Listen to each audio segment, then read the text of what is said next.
নিয়ে যত অভিযোগ, আমাদের মনে যত কষ্ট, আমাদের হৃদয়ের ভেতরে যত অস্থিরতা, তার মূলে হচ্ছে এই সমস্যা যে আমরা ভুলেই গেছি আমরা পরীক্ষা দিতে আসছি।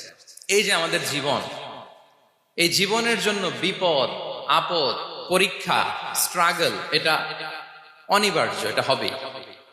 বিপদ নাই, কষ্ট নাই, আপদ নাই, অনিশ্চয়তা নাই, স্ট্রাগল নাই, এমনকি কেউ আছে এখানে?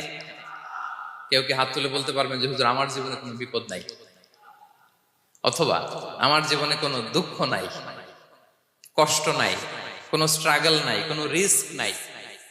এরকম সৌভাগ্যবান কেউ আছেন এখানে? তাহলে জীবনের জন্য পরীক্ষা, এটা অনস্বীকার্য, হবেই হবে পরীক্ষা। পৃথিবীর জীবনটাই এমন, এভাবেই এই লাইফকে ডিজাইন করা হয়েছে।